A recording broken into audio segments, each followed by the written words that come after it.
peut-être avant de commencer, nous pouvons faire un temps de pratique. On apprendra à nous poser de manière assez simple, simplement de sentir si on est installé confortablement, se réajuster s'il y a lieu et revenir dans la sensation corporelle telle que nous sommes installés.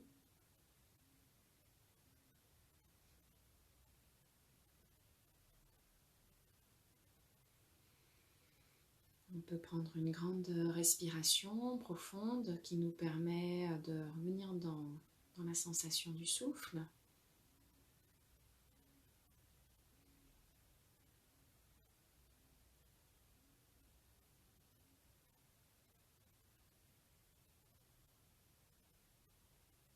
Et je vous propose quelques instants où simplement on se détend, on se relâche dans l'expire.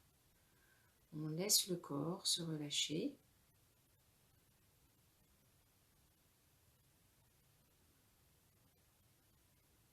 On dit que l'expire est comme un soupir dans l'attitude intérieure. On laisse se relâcher les tensions corporelles, les tensions émotionnelles. On relâche le mental. On apprend à se mettre en vacances dans l'expire.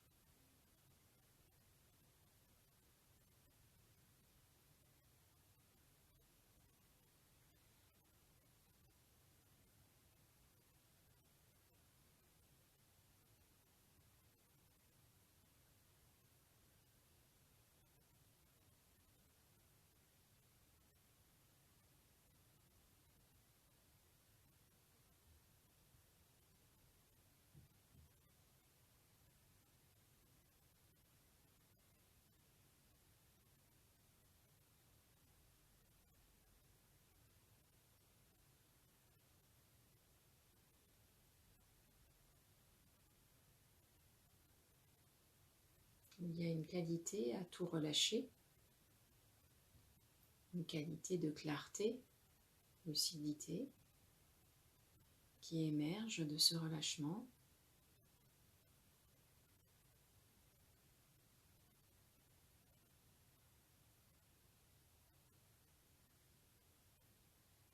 Et qui perçoit la nature éphémère des phénomènes, des sensations.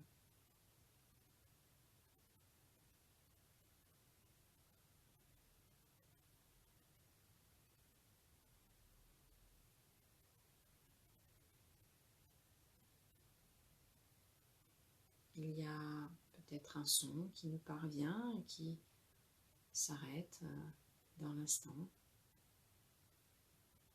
Des sensations tactiles qui apparaissent, qui disparaissent.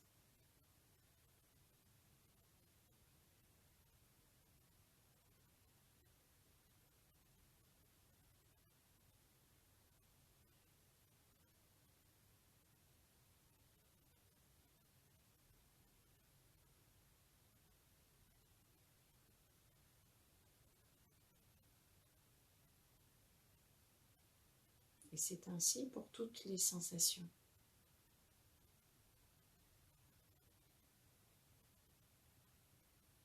Il peut y avoir un sentiment de continuité, mais en réalité, c'est des informations qui nous parviennent constamment et qui disparaissent constamment, qui se succèdent.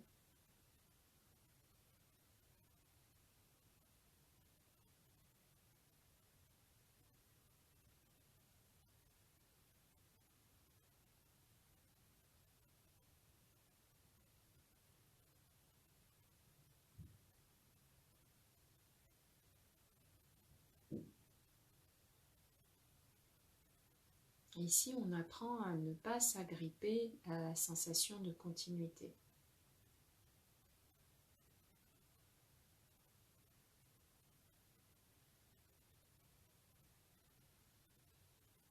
De façon à laisser totalement la sensation nous parvenir et se désagréger dans l'instant.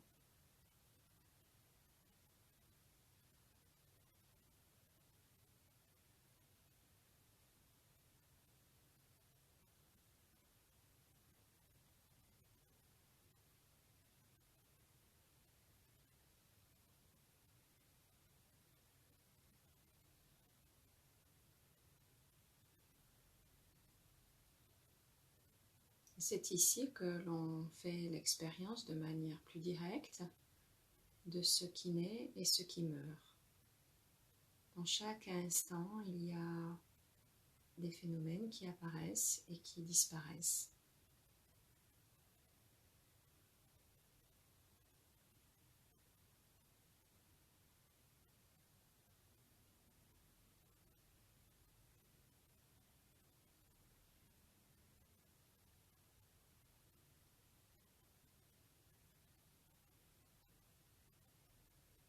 Ils apparaissent dans notre champ de conscience et ils disparaissent de notre champ de conscience. Et ici, champ de conscience, c'est juste une intelligence lucide, voilà, qui perçoit. Ça apparaît, quelque chose disparaît. Et ça se vit lorsque, encore une fois, on ne s'agrippe pas à la sensation de continuité. Si on s'agrippe à la sensation de continuité, alors on quitte l'instant et on part sur le passé et on anticipe ce qui va arriver. Et c'est ce qui va faire cette sensation de continuité. Et c'est ce que nous faisons finalement quotidiennement. Ainsi, il y a la perception du réel et vient se rajouter une trame. Et nous faisons cela aussi avec nous-mêmes. La sensation de nous. Et plutôt que de percevoir que ce nous est simplement un ensemble de sensations qui apparaît et qui disparaît dans l'instant, il y a cette sensation de continuité, de nous, avec des caractéristiques auxquelles on se cramponne, des sensations auxquelles on se cramponne, sur lesquelles on se définit, sur lesquelles le personnage que nous sommes se définit, et qui fait qu'on s'enferme dans des limitations. C'est ça qui va nous limiter.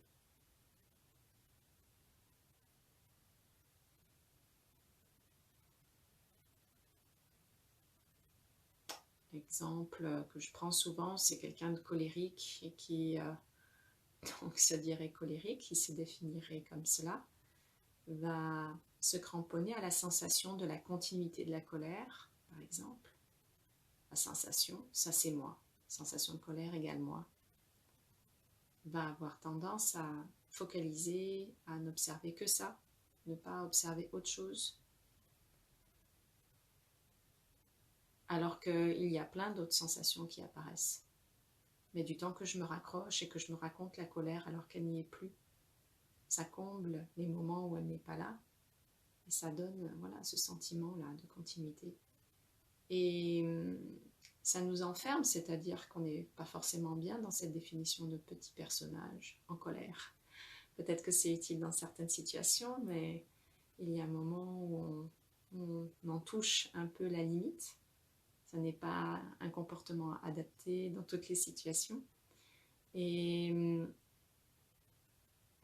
ici, c'est là où il peut y avoir de la souffrance, dans cette illusion d'être ça.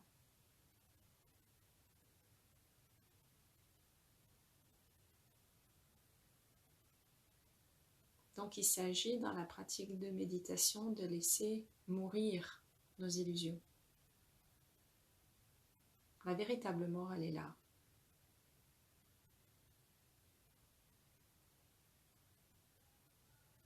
Laisser mourir nos illusions, nos définitions de nous, pour retrouver cette fraîcheur qu'ont les enfants qui ne se sont pas encore trop cristallisés sur des caractères, des histoires. Et retrouver ce champ de liberté.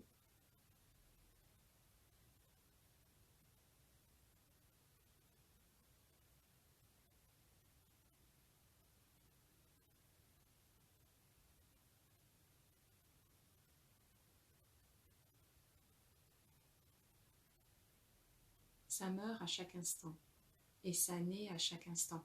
Dans notre culture occidentale, souvent on oppose la mort et la vie et la mort. Et dans la culture orientale, c'est pas comme ça que les choses sont conçues, sont perçues. La mort serait juste le pendant de la naissance. Et il y a le cycle de la vie. La vie est un cycle dans notre relativité. Et vous remarquez que oui, c'est assez logique. Si ça naît, il y a des choses qui meurent, il y a des choses qui meurent pour qu'il y ait des nouvelles naissances. Et voilà, les deux cohabitent.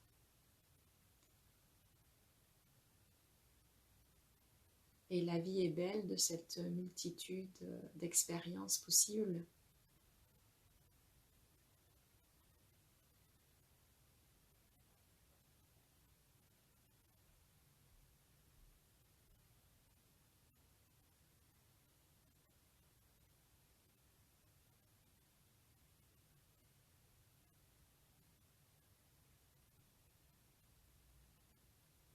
La pratique de la méditation nous permet aussi d'apprivoiser notre propre mort. C'est-à-dire que ça fait partie des 4 notions fondamentales, la réalité de la mort.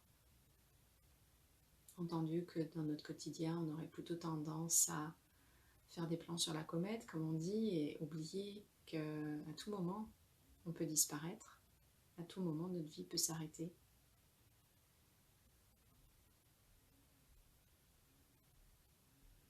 Ça n'est pas là une considération mortifère, au sens négative et pesante, mais plutôt une invitation à vivre pleinement, parce que la vie est courte. Une invitation à se délester de ses illusions, de ses limitations, revenir à l'essentiel, ne pas se laisser manger par des choses futiles.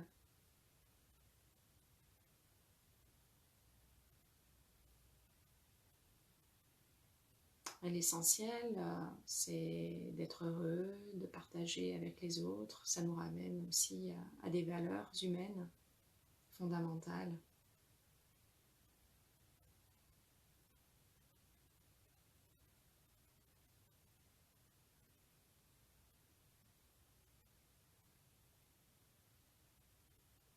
Le fait de ne pas nier cette réalité nous permet aussi de faire en sorte que nos affaires soient bien rangées. Si jamais on disparaît, de ne pas avoir été trop coincé dans de la procrastination, de faire en sorte que si on part, on ne laisse pas un chantier pour les autres et que ce soit facilitant pour les autres. En fait, c'est une vraie invitation à la vie simple, au bonheur simple, à revenir à quelque chose de simple et éminemment profond.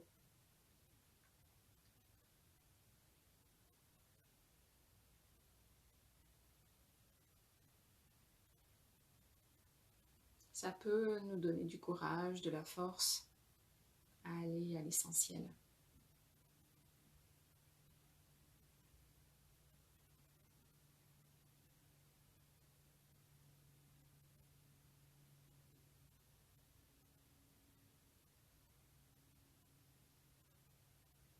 De vivre une vie sans regret.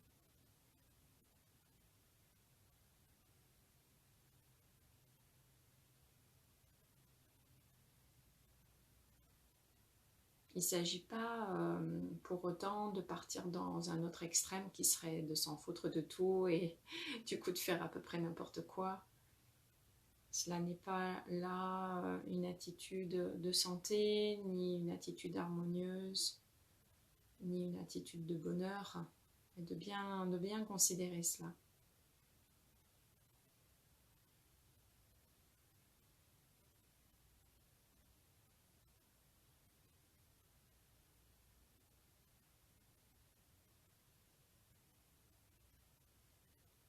pour ceux qui ont peur de la mort, ont peur de mourir, parce que c'est sans doute cela que l'on partage tous, qu'on puisse en être conscient ou pas, que cela peut être grossier ou très très subtil, mais ne pas avoir peur de mourir, ça voudrait dire qu'on a réalisé cette pleine présence. Ça voudrait dire que d'une certaine façon, nos illusions sont déjà mortes. Sinon, pourquoi? Pourquoi rester dans des illusions de continuité, de remâchouillage de l'expérience?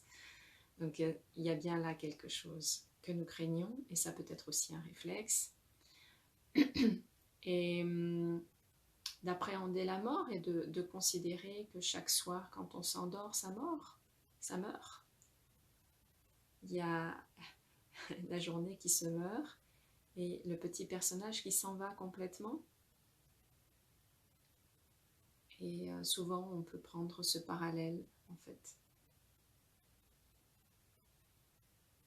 Et il y a une erreur de traduction et de conceptualisation qui est faite très souvent dans l'approche contemplative, traditionnelle, dans la compréhension des Occidentaux, c'est de parler de réincarnation. Dans les enseignements du Bouddha, les enseignements traditionnels, à aucun moment il est parlé de réincarnation. C'est une erreur. La réincarnation supposerait quelque chose qui se maintienne, une entité qui se maintient et qui renaît encore et encore. Et ça n'est pas du tout l'approche initiale. Vous voyez que là, à aucun moment, je vous parle de quelque chose, d'une entité qui se préserve. Je vous parle au contraire d'illusion, de continuité.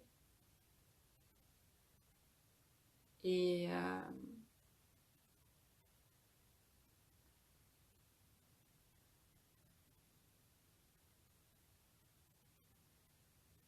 voyez cela plus comme un corps qui revient à la poussière. Ça devient poussière. Et par le jeu du vivant,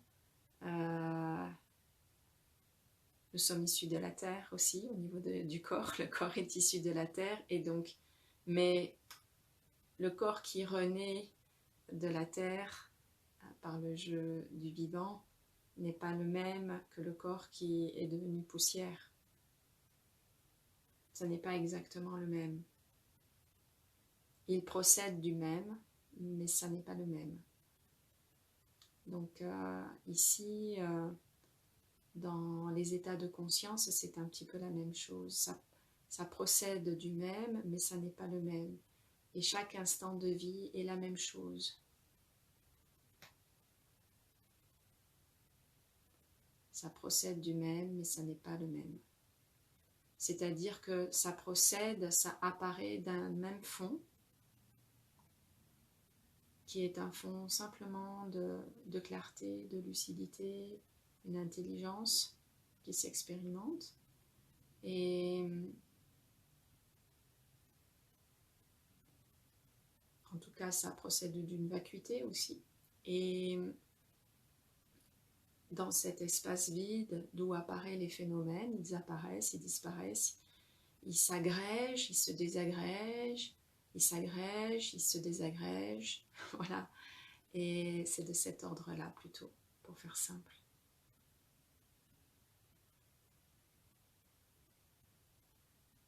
Tout sentiment de continuité, toute perception de continuité est simplement un élan de notre cerveau à considérer les choses du passé qui ne sont plus là, à anticiper les choses de l'avenir qui ne sont pas encore et qui nous éloignent de la fraîcheur de l'instant. Le regard de l'enfant, lui, est vraiment dans cette fraîcheur de l'instant constamment. Il vit l'instant à 100% à peu près. La seule chose qui lui manque, c'est peut-être un peu plus de clarté, de lucidité.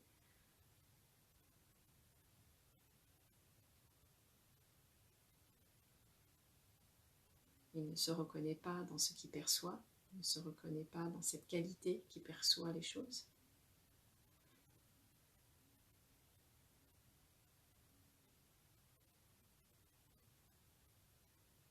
Et donc, ici, une invitation de revenir à cette simplicité aussi dans l'expérience de chaque instant.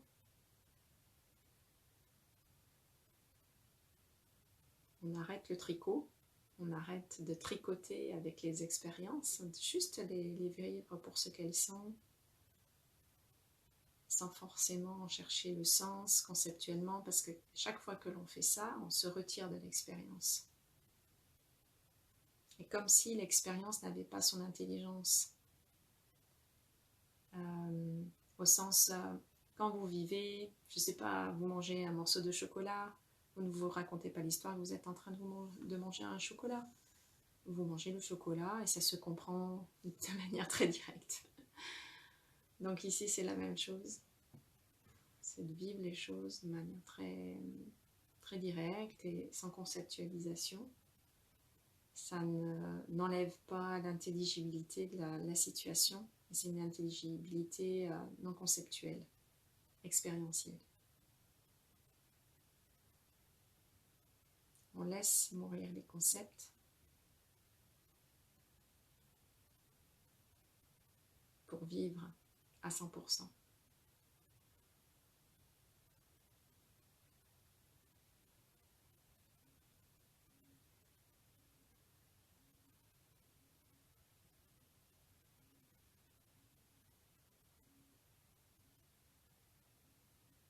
L'impermanence, c'est la mort. Et la deuxième notion fondamentale, la première étant la précieuse existence humaine libre et qualifiée, qui résume dans cette formulation tout ce qu'il y a de propice à la pratique, à la compréhension, au cheminement vers le bonheur profond. Et la troisième notion fondamentale est la causalité, principe de causalité, cause-conséquence, que je propose que l'on puisse aborder, je crois, la semaine prochaine. Et puis la quatrième, c'est la notion de bonheur. Voilà, et les quatre sont liés en réalité. Vous voyez qu'on a pu, là, ici, sur le thème de l'impermanence et de la mort, évoquer le bonheur de manière non dite aussi, voilà, en échange. Et donc ça suppose que nous soyons ouverts d'esprit et avec une certaine intelligibilité pour partager tous ensemble quelques mots sur cette notion.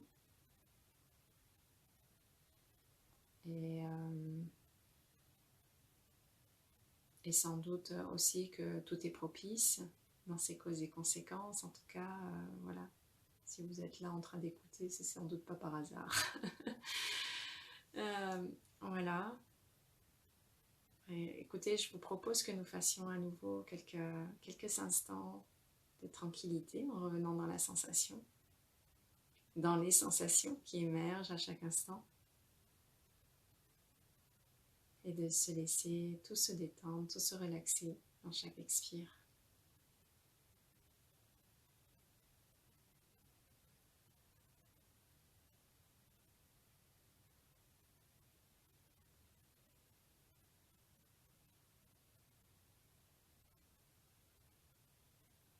Laissez chaque instant dans l'expire se dissoudre.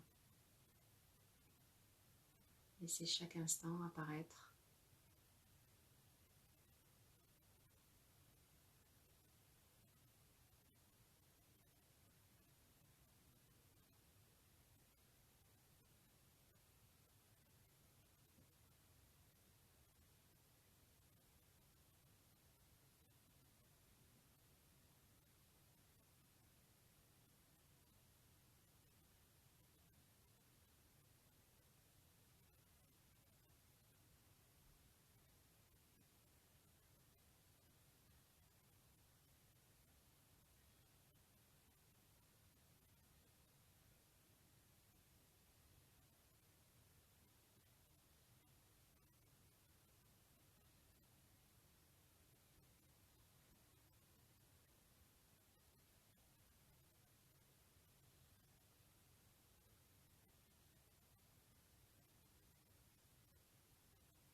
Je vous invite à laisser un commentaire en bas de la vidéo si vous avez quelque chose à partager.